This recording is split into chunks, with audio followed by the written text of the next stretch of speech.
예, 서울대학교 병원 한혁수 교수님을 앞으로 모시겠습니다. 네.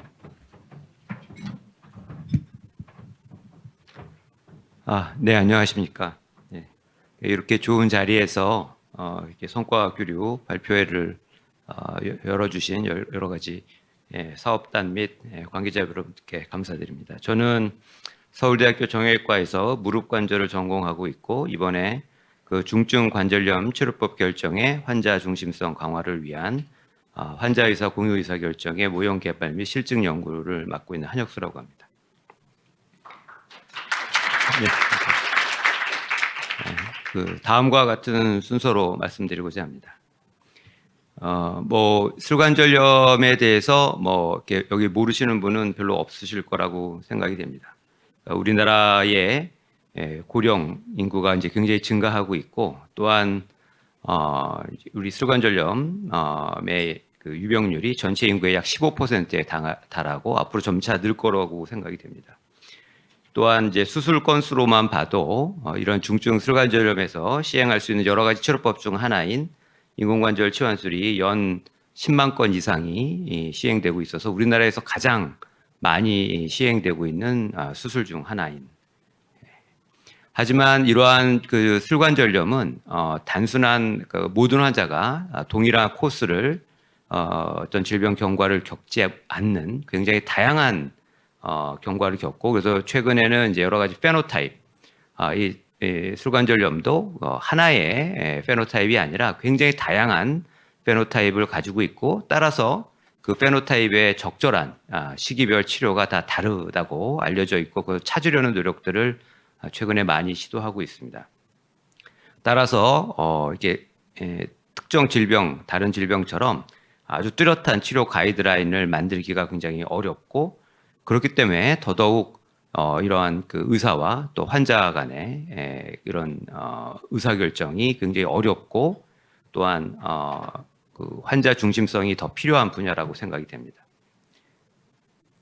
그래서 그냥 간단하게 그 치료 방법을 우리가 나누어 볼 때 그냥 흔히 생각하기는 이제 수술 하면 이제 인공관절 이렇게 보통 이제 아시기 쉬운데 사실 인공관절 치환술 말고도 다른 치료법들이 여럿 있고 특히 최근에는 이제 재생치료 이러한 방법들을 환자들도 원하고 또 의사들도 열심히 연구하고 있어서 점점 더 치료 옵션이 많아지고 있고 따라서 결정하기가 점점 더 어려워지고 있습니다. 비수술적 치료는 또 상대적으로 발전이 되게 좀 느린 부분이어서 아직도 진통 소염제를 가지고 증상을 조절하거나 이런 주사제를 통해서 증상을 개선하는 정도의 수준에 머무르고 있습니다. 아직은 류마티스 관절염처럼 아주 획기적인 이런 비수술적 치료법이 아직 개발이 되지 못하고 물론 최근에 이제 다양한 신의료 기술이라든지 제한적 의료 기술을 통해서 여러 가지 주사제라든지 이런 것이 개발이 되고 있지만 사실 그 효과는 크게 발전된 것이 아니라 그냥 새로운 방법이 하나 더 생긴 것일 뿐입니다.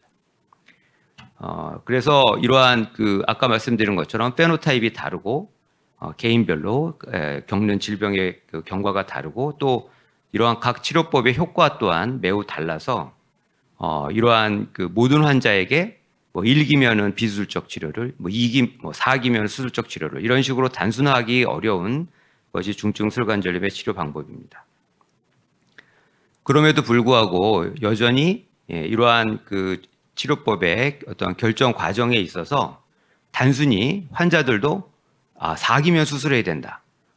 내가 아직 2기니까 수술해서는 안 된다. 이런 식의 그 어떤 엑스레이로 이런 영상학적 병기에 근거하거나 아니면 이제 많이 아프고 아프면 이제 좀 더 적극적인 치료를 좀 적게 아플 때는 이제 좀 더 수월한 치료를 선택하는 그래서 과연 그런 치료가 장기적으로 어떤 부작용이 있고 또 환자의 기능을 얼마나 개선할 수 있는지에는 관심이 없고 단순히 이런 병기나 증상에 맞추어 치료법을 결정하고 있습니다. 그래서 앞에서도 많은 얘기가 나왔지만 3분 진료 이런 짧은 시간 내에 다양한 대안 치료법이라든지 합병증의 발생 확률 또 당신이 이 치료를 받으면 얼마나 기능이 개선될 것인지에 대한 정보가 충분히 환자가 이해할 수 있을 만큼 전달되지 못하고 있고 그래서 굉장히 이제 또한 환자가 무엇을 기대하는지를 의사들이 캐치업할 수 있는 시간적 여유가 없습니다. 그래서 이러한 공유 의사결정 모형이 이제 특히 이 중증 술관절염에서 필요하다고 생각이 됩니다.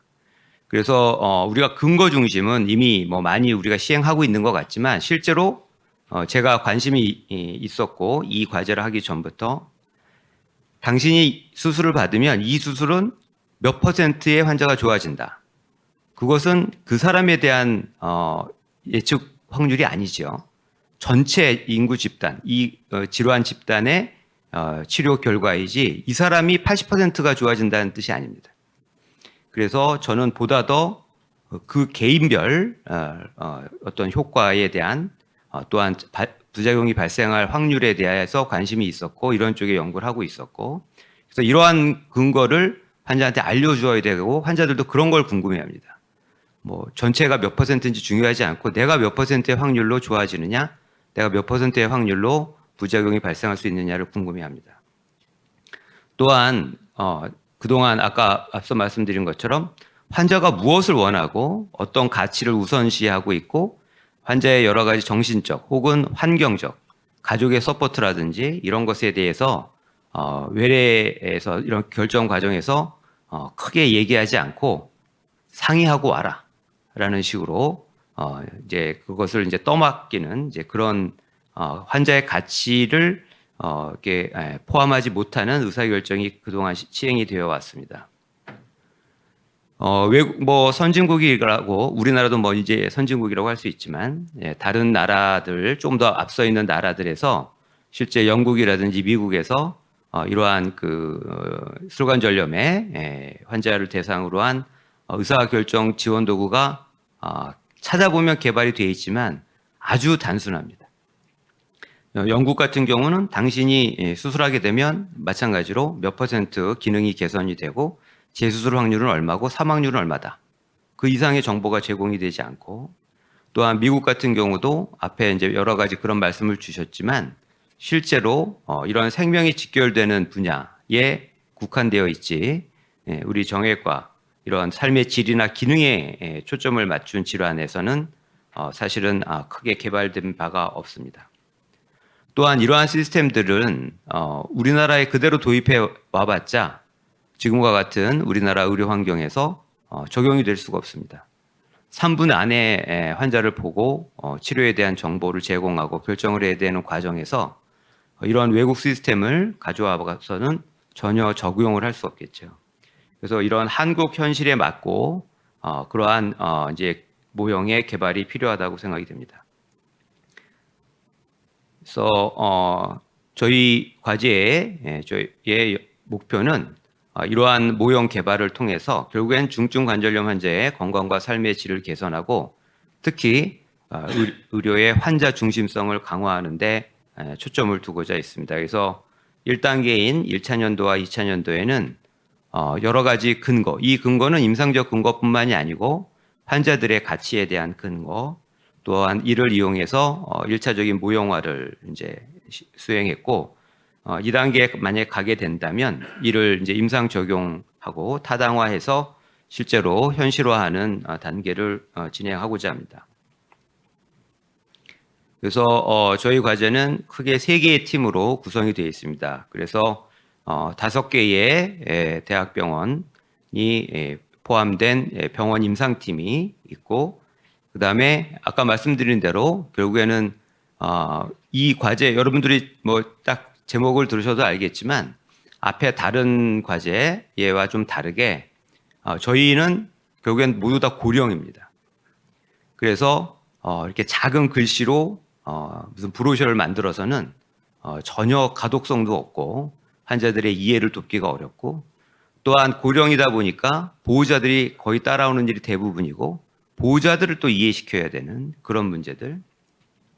그래서 또한 이제 고령이시다 보니까 이런 의사결정을 의사나 이제 가족들한테 의지하는 경우가 많기 때문에 이분들을 어떻게 교육시키고 참여시킬 수 있는가 하는 부분들에 대한 부분이 중요하기 때문에 이런 소통 교육팀을 이제 따로 구성했고 그래서 이러한 우리가 그동안 등한시했던 환자들의 정보 교환 또 커뮤니케이션 개념의 틀을 개발하고 이와 관련된 평가 지표를 구축하고 실제로 의사들도 교육이 필요합니다. 공유 의사결정에 대해서 정형외과 의사들이 아직 많이 알지 못하기 때문에 의사도 교육하고 또 환자도 교육시킬 수 있는 그런 부분에 대한 준비를 맡았고 모용 개발팀은 커넥티브라는 회사인데 벤처 회사인데 이런 개인별 예측 모델을 아까 말씀드린 모델을 개발하고 이러한 모형의 아키텍트 설계 및 소프트웨어의 고도화를 맡았습니다. 그래서 실제로 as is와 to be의 어떤 갭에 대한 정보가 가장 먼저 필요했습니다. 현재 우리가 이러한 시도가 우리나라에서 거의 처음 시도되고 있기 때문에 정형외과 영역에선 그래서 현재를 알고자 이제 많은 설문이나 뭐 문헌 검색, 뭐 인터넷 검색이 필요했습니다. 또한 어떻게 가는 것이 바람직한가를 보기 위해서 마찬가지로 해외의 여러 가지 뭐 데이터라든지 문헌을 검색하고 또한 이제 관계된 분들께 이러한 부분에 대해서 이제 좀 더 알고자 저희 그 연구진도 공부를 많이 할 필요가 있었고 결국에는 목표를 세우고 이를 정확하게 우리가 수행하고 있는지 알기 위한 지표 개발 또한 뭐 앞에 말씀하신 기반 연구에서 만들어 주셨으면 이제 조금 더 거기 기댈 수 있었을 텐데 같이 진행되고 있기 때문에 그걸 다 만들어지길 기다릴 수가 없어서 저희 나름대로 이제 그런 증거를 좀 개발하기 위한 노력을 거쳤습니다. 뭐 방법론은 뭐 다른 과제와 크게 다르지 않았다고 생각합니다. 뭐 메타 분석이라든지 전문가의 자문, 뭐 델파이 조사, 또 실제로 일반인이나 환자군에 대한 인터뷰 등이 이제 수행이 되었습니다. 그래서 우선 임상의학적 근거 확보는 앞서 말씀드린 대로 가장 중요한 건 이제 개인별 예측 모델을 만들어야 되고 그것은 결국엔 빅데이터가 필요했습니다. 하지만 이 5개 병원이 가진 데이터가 물론 굉장히 방대하고 많지만 실제로 이러한 예측 모델 개발에 필요한 데이터를 추출하기가 쉽지 않았습니다. 그래서 이제 추출할 수 있는 분야는 추출을 해서 예측 모델을 만들려고 노력했고 그렇지 못한 것은 최소한 어느 정도의 그 근거 있는 정보, 뭐 근거 없이 떠도는 이제 그러한 이제 잘못된 환자들의 인식을 바로잡는 그런 것도 굉장히 중요하다고 생각이 돼서 이런 근거 있는 자료를 수집했고 또한 다른 과제는 어떤지 모르겠지만 저희는 이거를 RCT를 하기가 굉장히 어려운 상황입니다. 왜냐하면 뭔가를 한번 선택을 한 환자에게 다음에 그 앞에의 어떤 경험을 전혀 없이 다시 다른 걸 한다든지 또 아니면 이제 아무리 RCT를 한다고 그래도 분명히 상황이 굉장히 다르고 통제가 어렵기 때문에 그래서 저희는 이제 전향적 코호트 연구를 추구했고 그래서 특히 뭐 무릎이 이제 예를 들면 관절이 2개니까 한쪽 관절에 대해서 어떤 결정을 한 환자군이 다음에 결정을 할 때는 이러한 우리가 만든 모형을 한번 사용해 봄으로써 사용하기 전과 후를 비교한다든지 아니면 이제 뭐 그렇게 한 환자에서 양쪽이 아니라고 하더라도 그런 전향적 코호트를 따로따로 해서 이러한 환자 만족도라든지 실제로 환자가 어떤 베너핏을 가질 수 있는지 보기 위한 코호트 구축을 시작했습니다. 그래서 이러한 모형화는 결국에는 이제 이러한 그 의사결정을 환자들이나 의사들이 어떤 요인의 근거에서 하고 있는지를 이제 찾고 또 이러한 환자들의 선호 가치 이런 것들을 포함한 이제 가이드라인이라든지 또 환자들이 알고자 하는 그러니까 저희가 아무리 많은 정보를 환자한테 제공하려고 해도 환자들은 원치 않는 경우가 꽤 많았습니다. 왜 나한테 이런 정보를 다 알려주느냐? 내가 필요한 건 이런 게 아니다. 그래서 저희는 모든 정보를 모든 환자에게 제공하는 것보단 환자들이 원하는 정보를 선택해서 쉽게 찾아볼 수 있는 방식으로 지원 도구를 마련하려고 했고 또한 환자들이 충분히 사전에 이렇게 스스로 교육하고 궁금한 점을 이렇게 찾아내고 그래서 의료진과의 만났을 때 필요한 시간을 최소화하기 위한 그런 방향으로 이러한 여러 가지 도구를 준비하고자 했고, 좀 더 이게 이제 많은 이제 데이터들이 있기 때문에 그냥 사람이 생각해서 이렇게 나누는 몇 가지 지표를 가지고 하기보다는 조금 더 이제 빅데이터 기반의 머신러닝을 이용한 모형 구현을 하려고 노력하고 있습니다.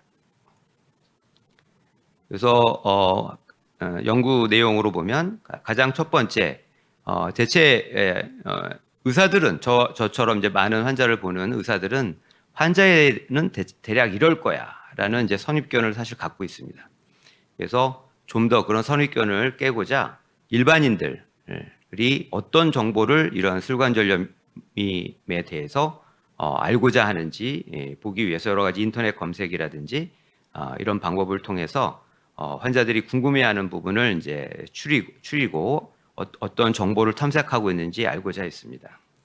또한 이제 환자들이 선호하는 또 환자들이 어떤 가치를 찾고 있는지에 대한 부분. 그래서 임상적 요인은 우리가 이미 알고 있지만 환자들의 어떤 특성이나 재정적 요인은 어떤 부분을 궁금해하고 어떤 부분에 대한 가치를 두는지, 또 실제 이러한 의사결정 과정도 하나의 진료 과정이기 때문에 우리가 최근에 여러 가지 환자 경험 적인 측면에서 커뮤니케이션이라든지 얼마나 자기를 이해해주고 또한 환자들이 그런 치료의 질이나 진료의 그런 질에 대해서 인식하고 있는지, 또한 신뢰도를 어떻게 가져가는지, 또한 이러한 의사결정 과정에서 편의성을 얼마나 이제 환자들이 중요하게 생각하는지, 뭐 예전처럼 무작정 뭐 1시간 기다려서 3분 진료보는 이제 그런 식의 진료는 이제 앞으로 피해야 되기 때문에 환자들이 어떤 부분에 대해서 또한 관심이 있는지, 그래서 그런 환자의 대기 시간을 최소화하고 그런 대기 시간을 활용하는 그런 이제 시스템 개발이 필요하다고 생각이 됐습니다. 그래서 이러한 환자 중심성 강화를 위해서 환자들에게 직접 설문을 했습니다. 그래서 IRB의 승인을 거쳐서 외래에 대기하고 이제 있는 환자들을 대상으로 동의서를 작성하고 실제 진료를 녹취하고 담화를 분석하고 또 이후에 설문조사를 실시해서 이러한 의사결정 과정에 어떤 불만과 어떤 부분이 아쉬웠었는지 그런 것들에 대한 설문을 시행하고 또 선별적으로 인터뷰를 좀 더 심층 인터뷰를 통해서 환자들의 그런 니드를 알고자 했습니다. 그래서 뭐 다 결과를 다 보여드릴 수 없지만 그 중에 일부 데이터를 보여드리면 여러 가지 질문한 항목에 대해서 매우 다들 환자들이 굉장히 많은 관심을 가지고 있었습니다. 하지만 그 중에 특히 이제 부작용이라든지 어떤 치료법에 그다음에 치료 편의성이 생각보다 이제 환자들이 굉장히 중요시하는 부분이었고 보시는 것처럼 이렇게 아주 뭐 난 이건 전혀 관심 없다 이런 것이 별로 없는, 그래서 이러한 다양한 것을 환자들이 이제 생각은 하고 욕을 하고 있다는 것을 알 수 있게 됐고, 또한 현재 지금 이러한 공유 의사결정이 아닌 현재 수행되고 있는 의사결정 과정에 대해서 어떤 필요하다라는 것을 환자들도 충분히 이해하고 있고, 특히 치료 진행 절차의 협의 부분이 이제 필요하다. 그런 부분이 좀 더 앞으로 강조되어야 된다라고 중요하다라고 이제 평가를 했습니다.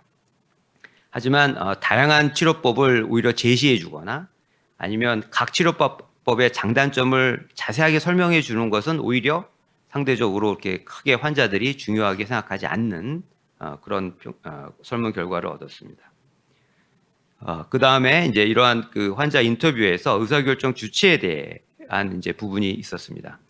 뭐 암과 같이 생명과 직결되는 질환에서는 사실 뭐 환자보다는 의사가 좀 더 주도적인 역할을 할 수 있다고 생각이 됩니다. 하지만 이런 슬관절염처럼 환자의 기능이나 삶의 질과 관련된 질환에서는 좀 더 환자들이 이제 주체적으로 의사결정에 참여해야 된다고 저는 생각하는데, 오히려 실제로 환자들은 최종 의사결정자를 의사로 인식하는 경우가 훨씬 많았고, 심지어 초진에서 환자들에게 이러한 방법이 있다고 설명하고 조금 더 이제 생각해보고 다음에 다시 재진을 하자 했음에도 불구하고 환자들은 이미 의사결정이 완료됐다.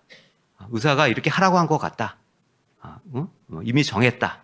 이런 경우가 많아서 물론 지금 이 과제가 주로 이제 대학병원을 중심으로 이루어지고 있어서 사실 1차나 2차 진료가 아닌 경우가 많이 있기 때문에 이미 충분한 생각을 하고 방문한 경우가 많아서 그랬을 수도 있을 것 같습니다. 그래서 이런 환자들의 인식 전환과 교육이 반드시 필요하다고 생각이 됩니다. 또한 그 진료 면담에서 불만족적인 사항은 결국에는 환자들은 해결안을 답을 의사들이 전달해 주기를 바라는데 그렇지 않고 답을 정해주지 않고 이제 설명을 쭉 하고 의사를 이제 우리 같이 한번 결정해 보자라고 했을 때도 오히려 그걸 답답해하는 그런 이제 문제가 있었고 물론 이제 자기 얘기를 잘 들어주지 않을 때는 당연히 불만족이 되었겠죠. 그래서 결국에는 이제 짧은 진료 시간이 또한 가장 현실의 이제 불만족 사항이었습니다. 다음으로는 저희 정형외과 학회를 통해서 정형외과 의사 100명에게 설문조사를 직접 시행했습니다. 그래서 현재의 의사결정 과정을 평가하는 것을 했고, 그래서 하지만 의사들은 물론 이제 이게 설문이어서 그랬는지 굉장히 SDM이 필요하다 이러한 답을 주기는 했습니다. 하지만 그리고 또 환자들하고 다르게 의사결정의 주체를 협력형이 이제 가장 같이 협력해서 결정해야 된다라는 그런 것들이 많았고 특히 이제 가족 아까도 말씀드렸지만 이제 그 보호자들이 대부분 다 따라오기 때문에 이제 가족까지 즉 보호자까지 포함한 이러한 그 가족 협력형이 중요하다고 생각이 됐고 하지만 현실이 어떠냐라고 물어봤을 때는 역시 의사 주도로 현실은 이루어지고 있다라는 답이 많아서 우리 SDM이 적용이 됐을 때 이제 큰 효과를 발휘할 수 있을 것이라고 생각이 됩니다. 그래서 여기는 몇 가지 이제 그 인터뷰했던 내용들입니다. 그래서 이런 의사결정의 영향 요인, 의사들이 생각하는 또 필요성에 대해서 어떤 질환에 우리가 좀 더 확장할 수 있겠느냐, 그다음에 이게 과연 이제 어떤 치료법 결정에 얼마나 이제 도움이 될 것이냐라는 부분, 또한 유용성에 대한 부분에서도 굉장히 긍정적인 대답을 얻었지만 이제 가장 큰 문제는 역시 진료 시간에는 별로 좋지 않은 영향이 있을 것이다라는 의견을 주었습니다. 그래서 이러한 그 해외에서 타당화된 도구 기반으로 이제 여러 가지 그 이런 공유 의사결정과 관련된 지표들을 적용해 보았습니다. 그래서 약 1,000명에게 이러한 타당화를 진행하고 있고 그래서 그 중에 우리 중증 슬관절염 우리 모형에 적합한 평가 지표를 지금 이제 정해서 향후 이제 다음 단계에 진행하고자 합니다. 뭐 임상 근거로 진행된 연구는 이제 많이 있습니다. 하지만 뭐 지금 오늘의 이런 성과 발표회에서 공유될 내용은 아니라고 생각이 돼서 그냥 대표적으로 몇 가지 정도만 이제 말씀드리겠습니다.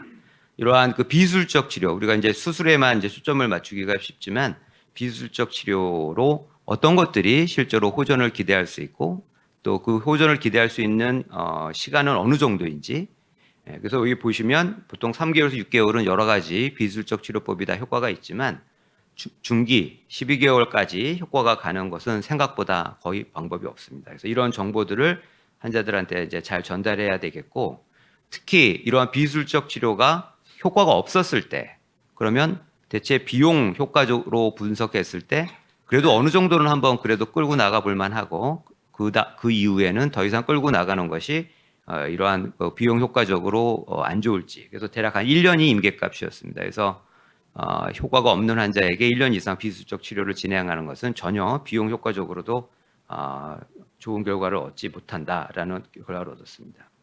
그 밖에 이제 환자의 사망률을 이제 직접 그 환자가 가진 동반 질환이라든지 현재 기능을 기반으로 이러한 머신러닝을 이용해서 사망률을 예측할 수 있는 시스템을 개발했습니다. 또한 그 사망률뿐만이 아니라 어떤 수술을 시행했을 때 기능 변화가 어느 정도 될지도 이러한 단기 또 중기, 장기적으로 어느 정도의 기능 개선을 생각할 수 있는지 이것도 마찬가지로 예측 모델을 통해서 환자 개개인별로 기능의 개선을 우리가 예측할 수 있는 모델을 만들었습니다. 그래서 이러한 동반 질환에 따라서도 만성 신부전이나 뇌혈관 질환이 있는 환자가 어느 정도의 개선을 기대할 수 있고 또 그 중증도에 따라서 어느 정도 차이가 나는지 부분에 대한 결과를 얻었습니다. 또한 당뇨나 척추 질환처럼 이런 노령 인구에서 많이 동반된 것이 이러한 무릎에는 어떤 영향이 있는지에 대한 데이터도 우리가 가질 수가 있었습니다. 그래서 이러한 그 한국형 중증 술관절염 SDM 모형 개발을 위한 개념적 절차는 다음과 같은 5단계로 준비하고 있습니다. 그래서 이제 앞에 2단계 최대한 이제 진료실에서 소모되는 시간을 줄이기 위해서 앞에 2단계는 이제 진료실 전에, 뒤에 3단계는 이제 진료실에서 이루어질 수밖에 없는 과정이 되겠고, 그래서 1단계에 각 환자와 의사가 이제 어떤 부분을 이 필요하고, 2단계에서는 또 어떤 부분이 필요하고, 또 3단계의 어떤 베네핏과 버든에 대해서는 어떤 정보가 필요하고, 4단계에 이러한 프레퍼런스에 대한 센시티비티를 보기 위한 부분, 그다음 최종 합의 과정을 어떻게 가져갈 것인가. 그래서 이것도 이제 여러 가지 환자의 단계와 환자 선호 가치에 따라 다른 이러한 과정을 따라갈 수 있는 알고리즘을 만들고자 합니다. 그래서 여기 앞에 말씀드린 1단계를 위해서는 교육 자료를 개발하고, 2단계는 의사결정 지원 도구를 개발하고, 3단계는 예측 모형과 교육 자료를 개발하고, 최종 4, 5단계는 이제 진료 면담에 실제 임상 현장에 적용하는 단계가 될 것이라고 생각이 됩니다. 그래서 그 한 몇 가지 예로 앞서 말씀드린 것처럼 고령의 환자들이어서 글을 읽기가 굉장히 많은 내용의 글을 읽기가 어려워서 이러한 그 짧은 동영상, 쇼츠 개념으로 동영상을 제작했습니다. 뭐 저는 유튜브를 안 보는데 생각보다 우리나라 노인분들이 유튜브를 많이 보신다고 들었습니다. 그래서 이런 마치 유튜브처럼 볼 수 있는 그런 이제 시리즈를 Q&A 시리즈를 개발했고, 또한 그 보호자들도 많이 참여를 하기 때문에 보호자들이 쉽게 찾아서 볼 수 있는 그런 이제 디지털 플랫폼을 개발하고자 했습니다. 그래서 이것도 1번부터 쭉 봐야만 되는 것이 아니고 본인이 원하는 몇 가지 키워드를 넣으면 이제 추천을 어떤 정보들이 당신한테 이런 도움이 되겠다라는 걸 추천해서 그런 이제 환자나 보호자가 직접 찾아볼 수 있고 자기가 원하는 정보를 가져갈 수 있게 하고자 했습니다. 또한 이제 의사들에게도 의사들도 이제 환자한테 정보를 잘 전달하고 이해를 시켜야 되는데 단순히 그냥 말로 하는 것보다는 이러한 영상 자료를 통해서 환자들한테 설명하면 환자들이 훨씬 자기가 이해를 잘했다라고 생각한다는 그런 결과에 따라서 그런 것들을 준비하고 지금 보시는 것이 저희가 이제 구축한 웹페이지가 되겠습니다. 오늘 뭐 구체적으로 웹페이지를 다 보여드리진 못하지만 그래서 아까 말씀드린 그런 콘텐츠들이 포함이 되어 있고 저희는 이거를 환자용과 의사용을 따로 만들었습니다. 그래서 의사들도 교육이 필요하고 공유의사결정에 대해서 또 알아야 되고 하기 때문에 의사들한테 제공하는 콘텐츠가 포함된 사이트와 또 환자가 이제 하는 사이트가 그러니까 로그인을 할 때 이제 따로 이제 접근이 되도록 그렇게 구성을 했습니다. 그래서 이건 계획서에도 있는 내용이지만 저희가 뭐 다른 여러 가지 분야의 공유 의사결정이 많은 도움이 되겠지만 특히 그동안 거의 불모지였던 저희 그 정형외과 또 술관절염 분야에 굉장히 임상적으로도 또 향후에 저희가 최근에 뭐 여러 가지 대한정형외과 학회에서도 이런 공유 의사결정 과제에 대한 홍보를 많이 했습니다. 그래서 이제 많은 분들이 조금 관심도 갖고 아까 그런 설문을 했던 것도 이제 홍보 효과가 있을 거라고 생각이 됩니다. 이런 것들이 있구나. 우리 정형외과에서도 이런 것에 관심을 가져야겠구라는 이제 그런 정책적인 부분 또한 이제 우리나라에서 한 번도 시도가 안 돼 있기 때문에 사실 저도 이게 다음 단계에 제가 가서 혹시 한다고 하더라도 얼마나 현실성 있는 모형을 개발할 수 있을지 걱정이 되지만 뭐 첫 술에 배부르다고 생각하지 않고 첫 발자국이고 이걸 통해서 앞으로 이제 많은 발전을 기대해 볼 수 있을 거라고 생각이 됩니다. 네, 경청해 주셔서 감사합니다.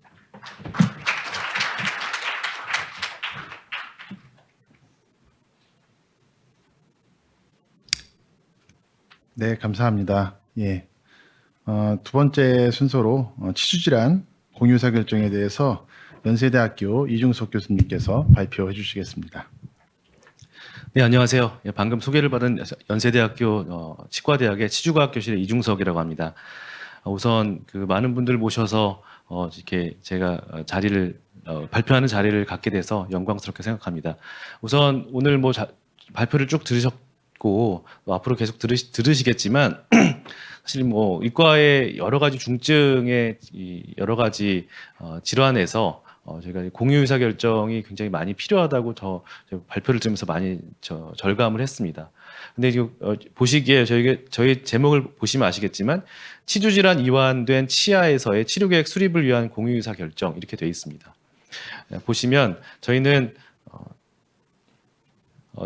세 개의 기관에서 같이 진행을 하고 있고요. 연세대학교, 그리고 경희대학교, 그리고 전북대학교 이렇게 진행을 하고 있습니다. 1단계는 한 1년 반 정도 이렇게 진행하고 있고, 이제 앞으로 2단계는 이제 진행될지 모르겠지만, 저희 1단계 동안 1년 반 동안 했던 내용들에서 말씀드릴 텐데요. 아까도 말씀드렸지만 저희는 치주 질환에 이완된 치아에 대한 내용을 하고 있습니다. 느끼셨겠지만 너무 많은 중증도의 질환에서 필요한 것들이 워낙 많은데 사실 치과에서 이런 것들이 과연 필요할까? 이런 생각이 분명히 드실 수도 있을 것 같습니다. 근데 이 치주 질환이 외래에서 보는 환자의 우리나라의 최고 다빈도 질환이기도 하고요. 또 하나가 우리나라는 임플란트에 대한 굉장한 강국입니다. 전 세계적으로 세계적인 임플란트 회사를 3개 이상 갖고 있고 워낙에 임플란트를 많이 하다 보니까 어떻게 보면 좋은 얘기일 수도 있고 어떻게 보면 부끄러운 얘기일 수도 있지만 전 세계에서 임플란트를 제일 많이 단위 인구당 제일 많이 식립하는 나라입니다. 두 번째로 많이 식립하는 나라에 비해서 2배가량 임플란트가 식립되고 있고요. 유럽의 선진국에 비하면 5배 정도 임플란트가 식립되고 있습니다. 뭐가 더 좋은지는 제가 솔직히 모르겠으나 과연 환자가 그렇게 쉽지 않고도 얻을 수 있는 것이 있었는지 아닌 거에 대해서 우리가 재고할 필요가 있다고 생각이 되고요. 그런 면에서 이런 공유 의사 결정이라는 것들이 필요하다고 생각을 했습니다. 그래서 환자들에게 지금 이걸 치아를 유지할 수 있는 치료가 과연 환자들에게도 선택권이 있는지 그리고 그런 것들을 우리 충분히 설명하고 있는지에 대한 얘기들을 이런 과제를 통해서 제가 진행을 하고 있습니다. 저희 목표는 다른 여러 실증 연구단과 다 똑같이 1단계에서 저희는 모델을 개발하는 것을 목표로 하고 있습니다. 2단계에서는 이제 임상 연구를 통해서 이제 이것들을 임상 데이터를 마련하고자 계획을 했는데요. 최종적으로는 결국엔 치과 내에서 이런 공유의사 결정 프로토콜을 확립을 하는 것입니다. 사실 이 대부분의 분야가 우리나라에서 최초다라고 말씀하시겠지만 사실은 저도 이제 검색을 해보면 전 세계적으로 치과 분야에서는 아직 이런 공유의사 결정에 대한 얘기들이 거의 얘기되고 있지 않아서 국내에서도 사실 세계적으로도 어떻게 보면 치과 분야에 있어서 이 공유의사 결정의 프로토콜을 만든다면 아마 최초가 되지 않을까 생각을 합니다. 저희가 이제 하고자 하는 거는 환자 성향에 대한 예측 모델을 개발을 먼저 하고 그거에 대한 프로토콜을 개발하고자 했습니다. 아까도 이제 방금 전에도 말씀해 주셨지만 환자분들에게 저희가 이제 이런 것들을 저희가 한번 시연해 보거나 아니면 제가 그 전에도 설명을 많이 하다 보면 환자분들은 왜 내 전문가인 당신을 찾아온 이유는 당신이 선택해 달라고 한 건데 왜 나한테 이걸 선택하라고 그래? 이렇게 얘기하시는 분들이 분명히 있거든요. 그런 분들에 대한 성향을 좀 파악해서 어떤 우리가 좀 좋은 결과를 내보자라는 것을 목표를 하고자 했습니다. 그래서 저희가 이제 주관에서 제가 진행하고 있는 것들은 이런 프로토콜을 개발하고 임상 평가하는 내용들이 주가 되고 저희 다른 두 기관에서는 이런 공유의사결정 모델을 할 때 예측 모델을 개발하는 하고 검증하고 이런 걸 고도화하는 과정들을 하고자 했습니다. 최종 목표는 말씀드린 대로 치과 분야에서 특히 저희는 치주 질환에 이완된 치주 분야에 있어서 공유의사결정 임상 프로토콜을 개발하고 적용해 보고자 했습니다. 1단계에서는 저희가 이제 문헌적 근거를 조사해서 조사해서 거기에 대한 디시전 에이드를 만들고요. 그 다음에 환자들의 선호 가치를 더 설문조사를 하고 그에 대한 예측 모델을 개발하고자 했습니다. 그를 통해서 모형을 만들고 가이드라인을 개발하고자 했습니다. 첫 번째 이제 문헌적 근거 조사를 먼저 시행을 했습니다. 사실 근데 당연히 굉장히 원래 항상 하던 공부니까 사실 제일 쉽지 않을까 생각을 했는데 사실 1차 연도 때 제일 어려웠던 부분이 여기였습니다.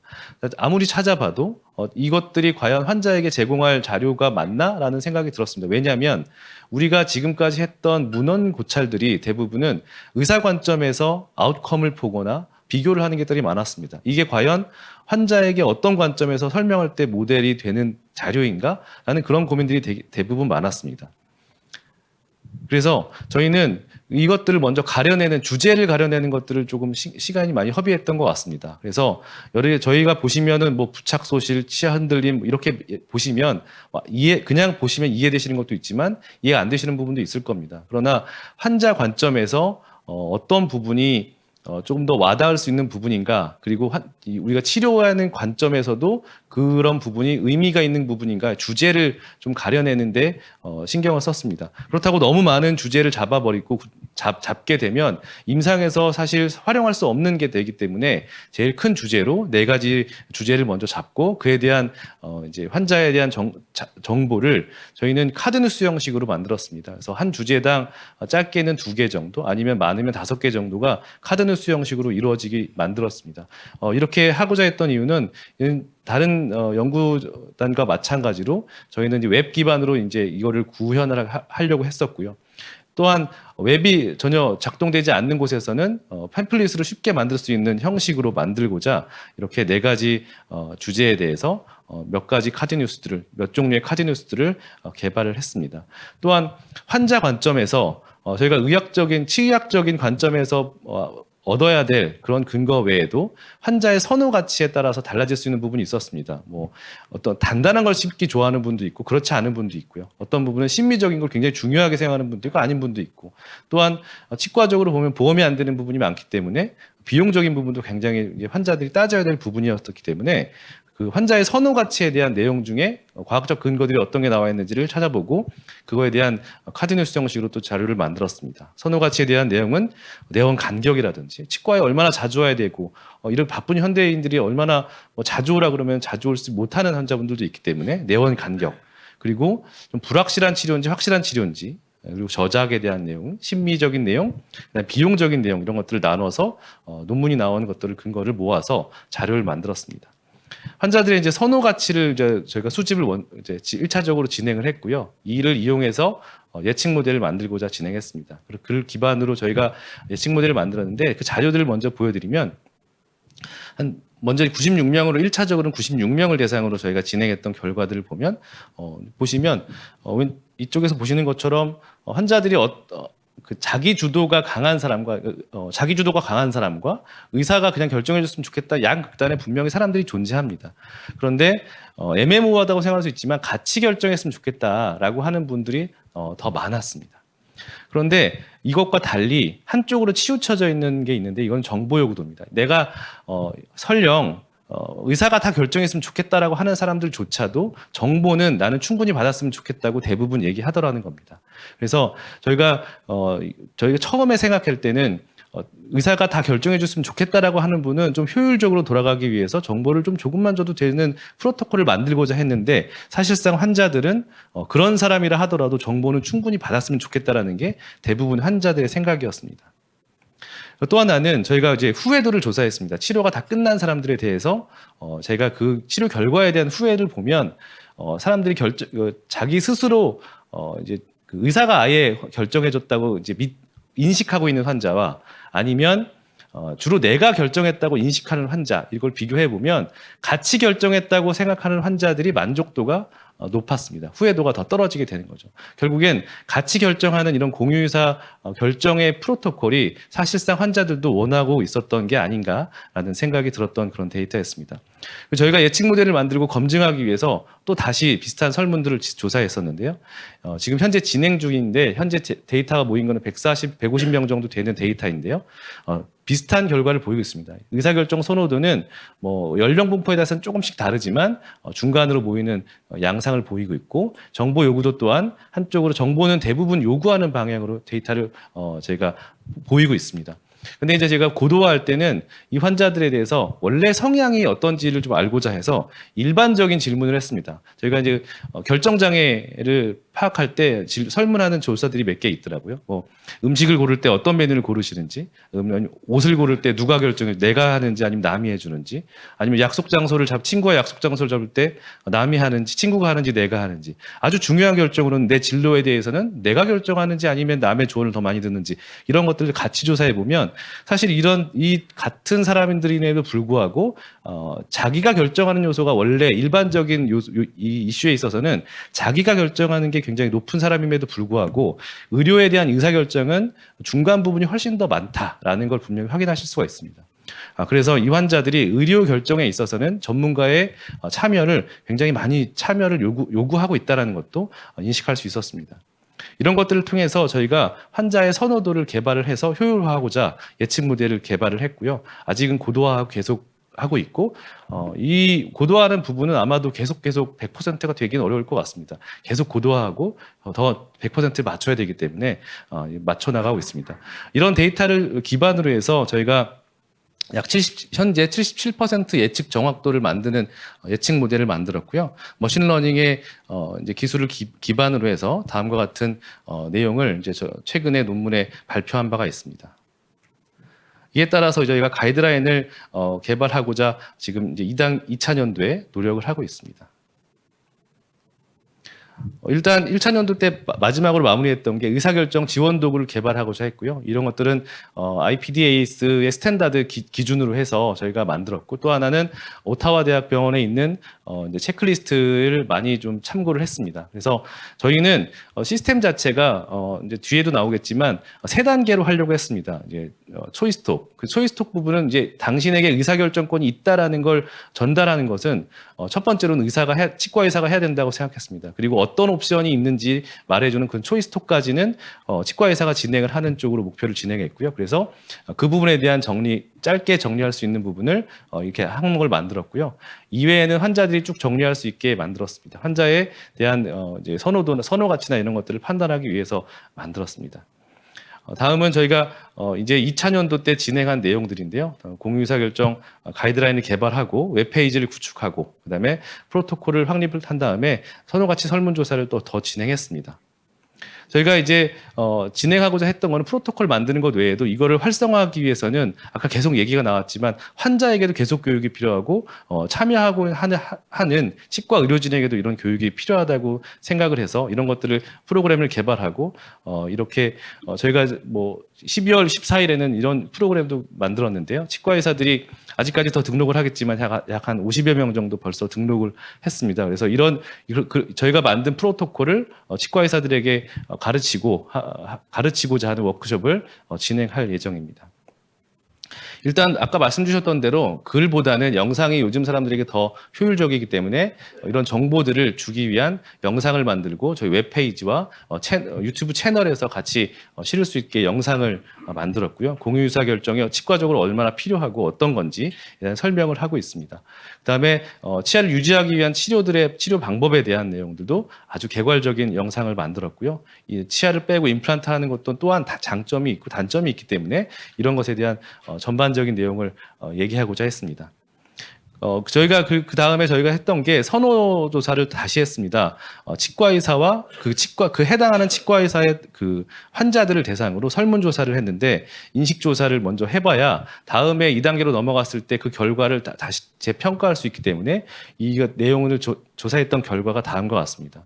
일단 그 환자 대상으로 했을 때 보면 일단 환자분들이 뭐 공유의사 결정이나 프로토콜 하지 않았음에도 상당 부분 이미 만족을 하고 있다고 이제 설명을 잘 들었다고 인식을 하고 있다는 걸 알았습니다. 물론 저희가 시행을 하는 과정 중에 환자들이 아직 치료가 덜 끝난 상태에서는 의사의 눈치를 보는구나 이런 것도 있기 때문에 연구에서는 이 것들을 어떻게 바이아스를 잡을지 이런 것들도 더 고민했던 바가 있었고요. 근데 예상과는 달리 저희가 다른 연구에서는 의사들은 충분히 설명했다. 그러나 환자들은 충분히 설명받지 못했다라는 것들이 사실 일반적이었는데 저희 데이터에서는 사실 반대였거든요. 우리 치과 의사들이 환자한테 아직은 더 죄책감을 갖고 있다는 데이터를 보여주는데요. 설명이 좀 부족했다라고 느끼는 것 같습니다. 이런 점들을 저희가 보완하거나 해서 앞으로 이제 2단계로 된다면 이런 평가하는 방법들이나 이런 것들을 더 고도화해서 진행을 하려고 합니다. 웹페이지를 아직은 채 구축을 못했습니다. 사실은 11월 초에 저희가 완전히 구축하고 이때 이제 짠 하고 보여드리려고 싶었는데 저희가 아까 말씀드렸던 예측 모델이 머신러닝에 있는 코딩을 갖고 와야 됐는데 그것들이 이제 홈페이지 만드는 회사들이 대부분 어려워하더라고요. 그래서 그런 기술적인 부분의 문제 때문에 조금 이제 더디게 되다가 최근에야 이제 완료가 되고 있어서 다음번에는 다음 기회가 된다면 그런 점들을 더 보여드릴 수가 있을 것 같습니다. 그러나 이 다른 일반적인 웹페이지에 돌아갈 수 있는 부분은 다 이렇게 만들어 있는데요. 환자들이 어떻게 자율성을 조사해서 그 자율도가 몇 %인지, 그 사람들이 의사가 판단하고자 하는 게 몇 %인지, 자기가 판단하고자 하는 게 몇 %인지 그런 성향을 이제 예측 모델을 통해서 환자한테 제시를 해줍니다. 왜냐하면 환자들이 자기의 성향을 알 것 같지만 실제로는 사실 모르더라고요. 그런 것들을 알려주게 하고 환기시키는 그런 과정을 거친 다음에 환자의 상태에 따라서 이렇게 아까 말씀드렸던 그런 카드뉴스 정보들을 제공을 하고 있습니다. 그 이후에 환자에 대한 선호도를 다시 조사하고 조사를 하게 됩니다. 환자의 선호 가치는 아까 5가지 항목을 말씀드렸는데 그 다음에 저희는 그 선호 가치만 조사하지 않고 그 선호 가치에 대한 순위를 다시 한번 조사하는데요. 저희가 진행하다 보니까 선호 가치는 다 좋은 것만 선택을 하시더라고요. 당연히 치아는 살리고 싶고, 당연히 딱딱한 거 다 잘 씹고 싶고, 당연히 비용은 저렴하게 들고 싶은 게 사람 마음이라서 그 선호 가치만을 조사하는 걸 별로 의미가 없더라고요. 근데 이 사람들이 어떤 게 더 우선순위인지는 사람마다 되게 다르다는 걸 알게 돼서 웹페이지 프로토콜에서 이거를 반영해서 순서를 만드는 걸 만들었습니다. 이를 통해서 저희는 임상 프로토콜을 확립을 해서 이에 대한 가이드라인을 만들었고요. 이에 대한 시뮬레이션을 계속 진행하면서 사실은 조금 더 계속된 업데이트를 진행하고 있습니다. 실질적으로 환자들을 적용을 하면서 환자에게 설명을 하고 피드백을 받아가면서 좀 고쳐가고 있는 중입니다. 그래서 아까 말씀드렸던 대로 환자들에게 이제 초이스톡과 결국 디시전톡, 저희가 이제 법적으로도 치과의사가 이거에 대한 충분한 설명을 하고 그다음에 결정은 같이 설명의 의무는 사실 치과의사에 있기 때문에 당연히 모든 과정을 치과의사 주치의가 다 하면 좋겠지만 현실적인 모델을 만들고자 했을 때 초이스톡이나 디시전톡은 선택권이 있음을 알려주는 것부터 그 다음에 최종 결정을 하는 그런 중요한 단계는 주치의가 진행하되 의료 정보에 대한 설명을 전담할 수 있는 설명 전담 치과 위생사 제도를 좀 만들고자 했습니다. 그래서 그런 의료 정보에 대한 내용을 웹페이지를 통해서 알려주는 그런 과정들은 나누어서 이렇게 진행을 하고자 했습니다. 그래서 그런 것들을 아까 말씀드린 대로 계속 웹페이지를 개발해서 2000년도 때 이제 계속 진행해서 완료가 되어가고 있습니다. 저희 치과 공유의사결정의 모형의 특수성은 일단 체어 사이드에서만 진행이 되는 것들이 특징입니다. 왜냐하면 저희는 상담실 기반이 아니라 치과 진료실 자체가 체어에 앉아있는 환자들을 대상으로 하기 때문에 체어 사이드에서 진료하는 이런 형태들을 최대한 치과 진료의 특수성을 고려하려고 모색을 했습니다. 또 하나 저희가 아까 이제 정형외과에서 말씀 주셨던 것처럼 저희들이 환자분들이 대부분 노인 환자분들이기 때문에 정보 접근의 한계성이나 이런 것들을 극복하기 위해서 가시성이 좋은 것들 그리고 웹페이지를 구축해서 어디에서나 접촉할 수 있게 만들고자 했습니다. 또 하나는 환자의 자율성과 선호 가치가 적극적으로 반영될 수 있는 모델을 예측 모델뿐만 아니라 저희가 웹페이지 상에서도 환자들이 고르는 것에 대해서 뒤에 제시되는 내용이 다 바뀌게 만들어고자 하는 것을 노력을 했습니다. 그래서 아까 말씀드린 내용으로 쭉 진료실에서 검사 이후에 환자들이 어떤 과정을 했는지 치과의사가 하는 부분, 설명 치과의생사가 하는 부분, 그 다음에 최종적으로 치과의사가 같이 하는 부분 프로토콜을 만들어 진행을 하고 있습니다. 저희가 이제 이런 것들을 기반으로 사실 논문이 여러 개가 준비되고 있는데 최근에 뭐 1년 반이라면 되게 길 수도 있지만 그렇게 연구를 하는 데 짧은 기간이다 보니까 저희 이제 최근 논문은 한편 이제 억셉트가 되고 이제 다른 것들은 이제 리비전 과정들이 있어서 이제 나중에 차차 이런 것들이 여러분들께 같이 보고가 되면 저희 분야뿐만 아니라 다른 분야에서도 활용될 수 있을 거라 생각합니다. 경청해 주셔서 감사합니다.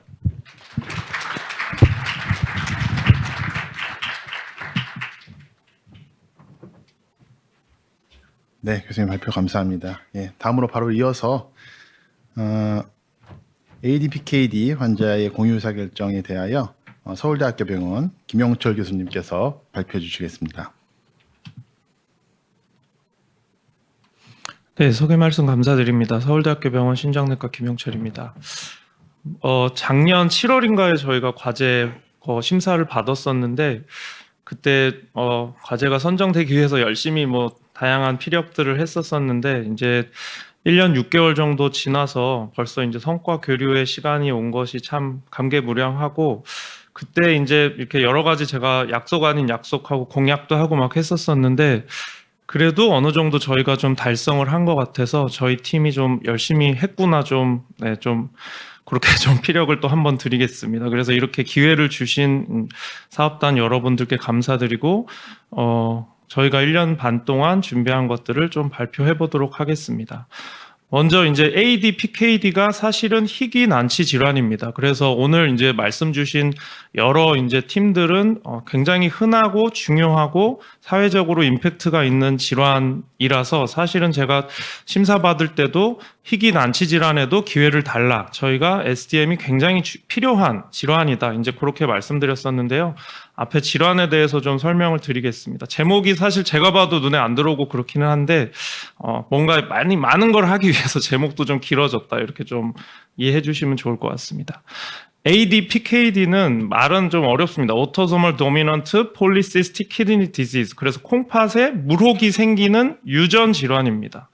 굉장히 이제 희귀 난치 질환으로 지정이 돼서 환자분들이 대부분 콩팥 기능이 나빠지고 결국은 투석이나 이식을 해야 되는 그런 이제 굉장히 이제 절망적인 상황이 발생하는 굉장히 드문 질환이고 아마 거의 못 보신 질환일 수 있는데 굉장히 예후가 안 좋기 때문에 그동안의 문제는 치료가 없었습니다. 치료가 없었고 약제가 없어서 그냥 혈압 조절하고 싱겁게 먹고 운동 열심히 하시고 지내다가 이제 투석이나 이식을 준비합시다. 이제 그런 사실은 되게 슬픈 질환이었습니다.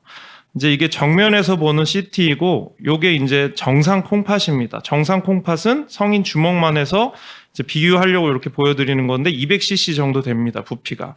근데 이것은 비교적 진행된 다낭성 신증, 다낭 콩팥병의 환자의 CT인데 요 동글동글한 게 이제 물혹이고 요게 하나의 콩팥이거든요. 이렇게 오른쪽 왼쪽 콩팥이 있는데 비유하자면 저희 2리터가 넘는 우유팩 이게 한 2300cc 되는 거죠. 근데 환자들은 큰 사람들은 5000cc가 넘어가는 콩팥이 돼서 합치면 이제 10리터가 되는 거죠. 그래서 만삭의 임산부보다도 배가 훨씬 부른.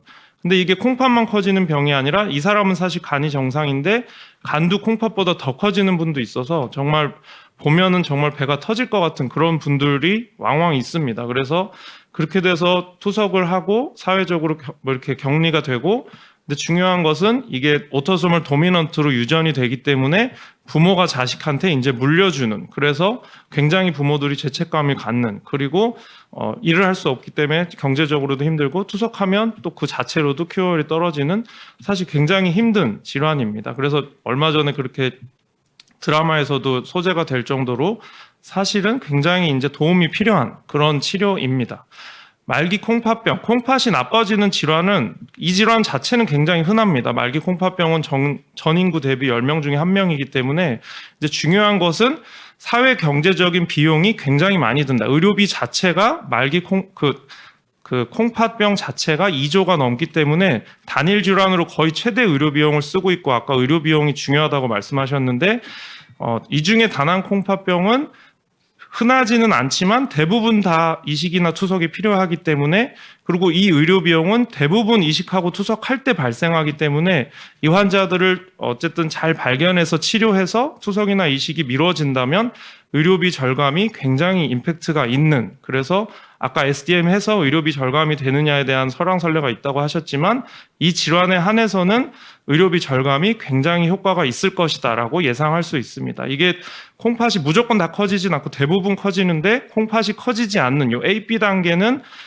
약제 치료가 필요 없고 CD, E인 환자들이 아까처럼 커지는데 그 환자들이 약제가 새로 개발이 돼서 2018년 FDA 승인을 받고 우리나라에서도 3년 전부터 사용하고 있고 보건복지부에서도 작년부터 희귀난치 질환으로 산정특례 지정을 받아서 환자분들이 여러 가지 혜택을 보고 있는데 그 이유는 약의 효과가 있기 때문입니다. 근데 약이 굉장히 고가라서 여러 가지 이제 효과, 이게 무록이 커지는 효과, 커지는 걸 억제하는 효과가 있고, 그래서 콩팥 기능이 보호되고, 그래서 약을 쓰면 투석이나 이식을 7년 이상 미룰 수 있기 때문에 이 정도의 의료 비용을 절감할 수 있다, 사회적으로. 굉장히 좋은 효과가 있는데 그냥 쓰면 되지 않냐라고 물어보실 수 있는데, 약을 드시면 물을 4리터 이상 먹어야 됩니다. 지금 거기 앞에 있는 게 한 200cc쯤 되고, 그 하루에 보통 물을 1리터 이상 안 먹습니다. 그리고 여러분들 하루 종일 계시는데 화장실에 보통 서너 번 가면, 4번 가면 많이 가는데 4리터의 물을 먹으면 화장실을 1시간에 한 번, 어떤 분들은 30분에 한 번 가야 될 정도로 치료가 굉장히 사실은 만만치 않은 힘든 치료를 하고 여러 가지 부작용도 있는 치료이기 때문에 선택은 사실 하나밖에 없지만 환자분들이 주저하는, 비용으로도 그렇고 힘들기도 때문에 그렇고 한 번 시작하면 투석이나 이식할 때까지 약을 먹어야 되기 때문에 공의 의사결정이 굉장히 필요한 질환이다라고 제가 설명을 전에도 드렸었습니다. 그래서 여러 가지 이유로 공의 의사결정이 필요하고 환자들이 이러한 내용을 잘 모르고 있기 때문에 의사들이 병원에서 아무리 여러 가지 교육을 하려고 해도 짧은 시간 동안 사실 어렵다. 그렇게 해서 SDM을 꼭 해야겠다고 그래서 작년에 저희가 지원을 하게 됐었습니다.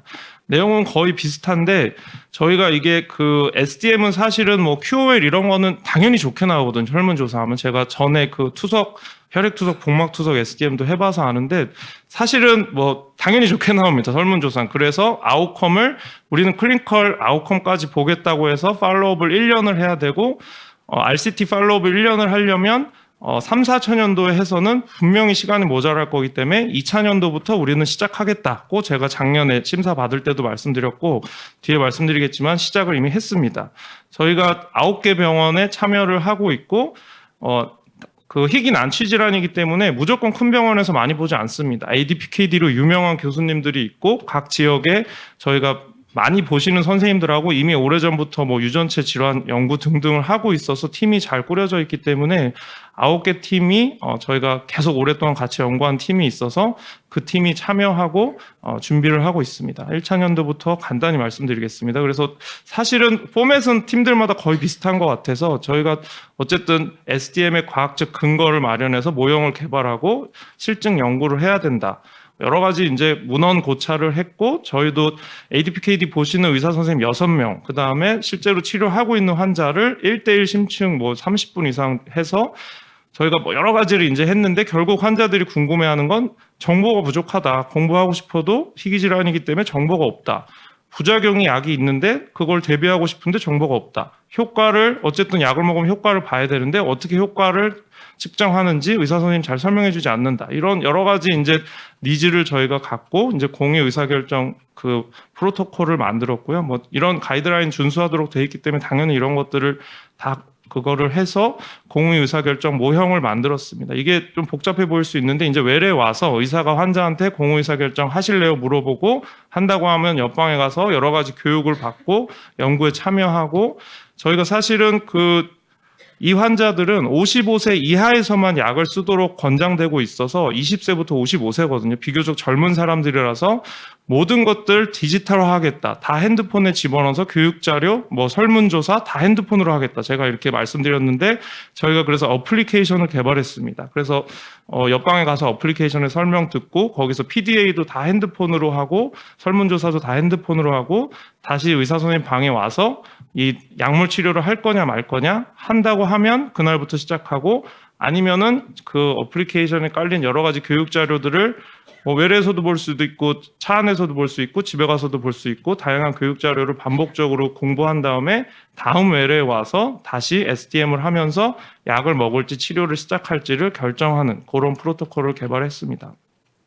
단계별로 저희가 최대한 상세히 왜냐하면 9개 병원 선생님들이 표준화된 그런 SDM을 해야 되기 때문에 최대한 상세히 저희가 그런 뭐 SOP 이런 것들도 뒤에서 보여드릴 텐데 표준화해야 그런 효과를 정량화할 수 있고 그것을 이제 리포트할 수 있기 때문에 여러 가지를 개발했습니다. 그래서 이렇게 PDA도 다 핸드폰으로 이렇게 클릭해서 쉽게 젊은 분들이기 때문에 종이보다는 다 핸드폰으로 하자 이제 이렇게 개발했고 이게 저희가 개발한 어플리케이션의 첫 화면입니다.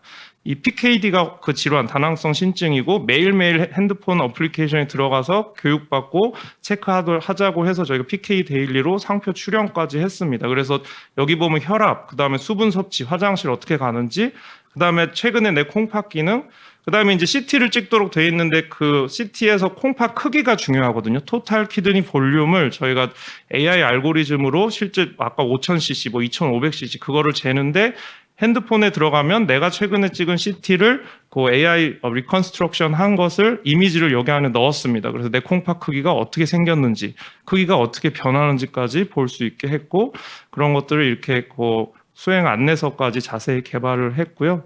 이제 교육 자료가 사실은 굉장히 중요합니다. 제가 보기에 교육 자료가 핵심이고 여러 팀들이 다 교육 자료를 굉장히 잘 만드셨는데 저희도 이제 요즘에 유행하는 게 결국 그 유튜브 동영상과 카드 뉴스이기 때문에 저희도 카드 뉴스 7개를 자세히 만들었고 동영상은 13편을 찍어서 편집을 완료했고 최대 30까지 지금 준비하고 있습니다.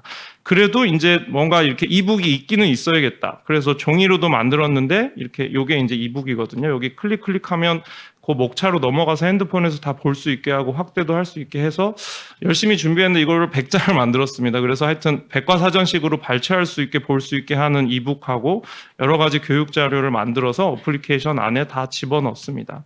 이제 이게 여러 병원에서 하기 때문에 그런 SOP, 표준 운영 절차를 만들어야 여러 선생님들이 똑같은 진료를 할 수 있다고 해서 표준 운영 절차도 열심히 만들어서 사실 200페이지를 만들었습니다. 그래서 이거는 그냥 그때그때 궁금하면 찾아볼 수 있게 하는 것으로 만들었고 그 다음에 이제 의사 선생님들이 실제로 그럼 볼 수 있는 의료진 프로그램도 만들자고 해서 PPT로도 의료 프로그램을 만들어서 배포한 상태입니다.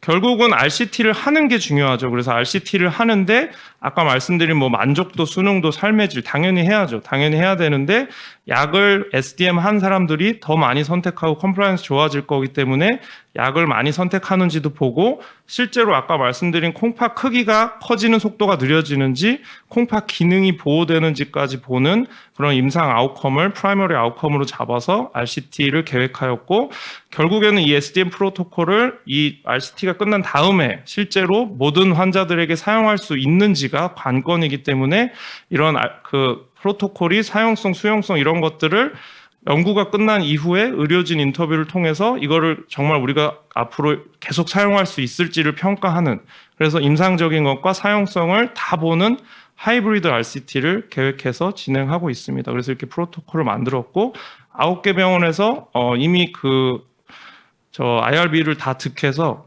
사실은 아까 말씀드린 대로 연구를 시작하고 있고 RCT를 하면 clinicaltrial.gov에 이렇게 등록하도록 되어 있어서 등록해서 번호 부여받고 실제로 지금 들어가 보시면 리크루팅으로 나오고 있습니다. 그래서 이렇게 모든 기관에서 RCT를 했고 뭐 중요한 스케일들이 다 정해져 있습니다. 이게 질환 특인적인 이런 것들은 저희 ADPKD 질환 특인적인 거고 뭐 치료 만족도, 수능도는 이제 유니버셜한 건데 이런 것들을 당연히 저희가 다 집어넣고 이것도 다 핸드폰으로 할 수 있습니다. 저희가 해보면 외래에서 이거 하라고 그러면 30분, 1시간 환자들이 이거 하다가 안 하겠다고 집에 가시는데 저희는 집에 가면서 하세요. 차 안에서 하세요. 집에서 하세요. 그래서 다 핸드폰으로 링크를 보내드려서 여러 가지 설문조사가 아마 굉장히 다들 많으실 텐데 그런 것들을 다 어쨌든 디지털로 하고 끝나고 나서 이제 의료진 인터뷰 이런 것들도 다 그 가이드라인에 맞춰서 만들었습니다.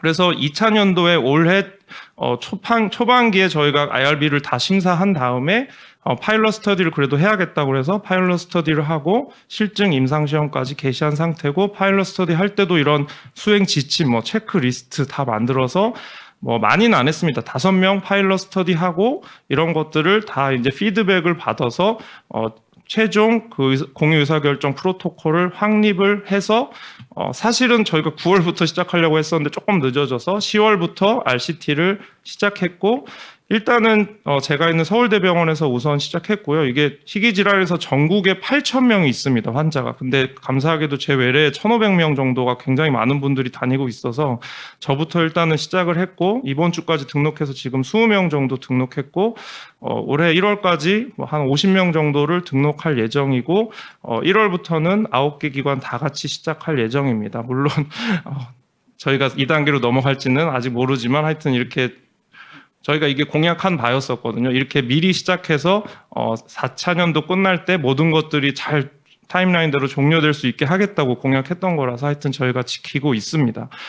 그 SOP는 아까 말씀드린 대로 굉장히 자세하게 만들어서 정말 200페이지로 만들었고 저희가 자부하는데 정말 저 줌 미팅을 100번 이상 했습니다. 그래서 정말 열심히 모든 사람들이 참여해서 이런 것들을 만들어서 이게 의료용, 그 다음에 디시전 코치용 여러 가지 이제 프로토콜을 최대한 표준화하려고 저희가 노력을 했습니다. 그래서 3차년도가 이제 만약에 선정이 된다면 지금 하고 있는 RCT를 잘 진행해서 저희가 샘플 사이즈 캘큘레이션 했는데 너무 크게 나와서 항상 고민이었었는데 350명 하라고 저희가 가설대로 했더니 나와가지고 아까 말씀드렸는데 전국에 8,000명 있는데 사실 신약 처방 350명이 굉장히 많은데 어떻게든 그 숫자를 채우려고 지금 부지런히 등록을 하고 있고 그래서 아웃컴 그 팔로우업을 1년을 봐야 되기 때문에 저희는 하면 3차년도에 그 인로를 마무리해야 4차년도 1년 팔로우업해서 분석까지 하기 때문에 내년까지 어쨌든 등록을 마감하려고 지금 부지런히 준비하고 있고 아까 말씀드린 여러 가지 만족도 수능도 아웃컴뿐만 아니라 그 콩팥 크기 그다음에 신기능의 변화까지 보는 임상적인 아웃컴까지 보는 그런 RCT를 해야 임팩트도 있고 나중에 논문도 쓰게 되면 좋은 데 갈 수 있다고 판단을 해서 다양한 아웃컴을 이렇게 잡아서 RCT를 계획하고 진행을 하고 있습니다. 네, 결국은 이제 성과는 다 비슷하실 거고 아까 제가 처음에 강조했던 것처럼 결국에는 이제 SDM이 실제로 활용이 되고 그것이 정말 여러 가지 그중에 사실 제가 보기에 중요한 건 환자 만족도, 질병 치료 이런 것도 중요하지만 결국에는 사회 경제적인 측면에서 의료비가 줄어드는 그래서 이게 정말 경제적으로도 이게 효용이 있구나까지가 나와야 되기 때문에 저희는 분명히 그런 임팩트가 있을 거라고 기대해서 여러 가지 파급 효과를 기대하고 준비하고 있습니다. 네, 발표는 여기서 마치겠습니다. 감사합니다.